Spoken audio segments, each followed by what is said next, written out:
ilmaan bakkattoota wayii farrafatoo. Ati yaa Rabbii koo raajiin kee raajiidhuma limmoodhaan dhagaa urta ammuma kaatee amma rakkataa rakkoo furta. Yaa abbaa furmaata koo furtuu gaafa rakkinaa halkan hirribaa kaanee raajii kan kee arginaa. Iyyeessi maal qaba jettee dureessaan firan taatu miilla haqaatiin deemta gubboodhaan hin bobbaatu. Inni kun na jaallata dureessa godhee mul'isa inni kun nan jaallatu iyyoomsee tan rakkisa jettee booree qabattee xiiqiidhaan ina dooddu ati silaa mootiidha mootummaan dhabe jettee aangoodhaaf hin gadooddu.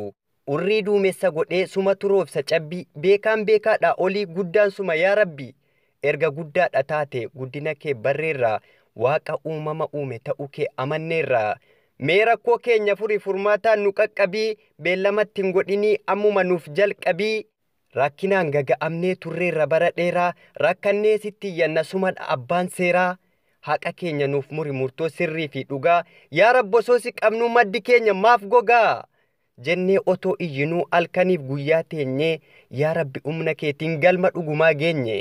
Warra qaalittis ta'e warri qilinxoo turtanii warri otoo dhugaa qabdanuu mana dharaa bultanii warri dubbachuuf rakkattan utuu dubbiin isin rakkisuu warri hooqqachuuf rakkattan otoo madaan isin hooksisuu hooqqadhaas dubbadhaas mirgi keessani baranaa abiyyiif lammaadhaa jiru eenyuun sodaattu jarana waan dagadhee na of kolchaa hundumtuu inni dhiyoo inni fagoo ashamaa akkam jirtu. Rakkoo diinaa baadhataa limmoon dhagaa urtanii Ustaaz Raayyaa Abbaa Maccaa baga nagaan dhuftanii dhufuu keessan gammannee afuu keessan nuffina isin argachuun gammachuudha isin qabaachuun ulfinaaf jaalala guddaa isiniif qaba hundumtuu dhaloota qubeetii jiru aamileen keessan hin kuftu. Yoo isin kuftanis kufnee yoo isin kaatanis kaana irree tokkoon dhaabbannee isin faana bobbaana. Raayyaa abbaa iyyeessaa raayyaa abbaa rakkataa rakkoo dhuunfaasaa dhoksee kan lammiisaa dubbata. Raayyaa loogii hin beeku sanyiif gosaaf gandummaa inni kaabaa fi kibbaa inni ba'aa fi dhi'aa obbo Raayyaaf tokkuma.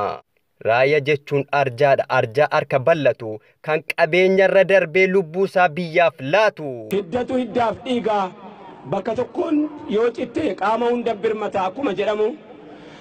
Sagalee koo hawaasa kiyyaaf gumaachuu qofa otoo hin ta'in anis gumaata hawaasa kootiitii kanarraa fudhadhaan isiniin jedha. Egaa gaariidha innillee iyyeessaaf qalbii cabaa ofii isaatii immoo yoona fooqii moo fiillaa qabaa. Meeqa konkolaataansaa 10 moo 12 jiruuf jireenyi raayyaa quba qabduu yaa jamaa. Dhaabbatee qaba yoo jettan natti maa eessatti argama hin beeknu naan hin jedhinaa beekuun keessan dirqama.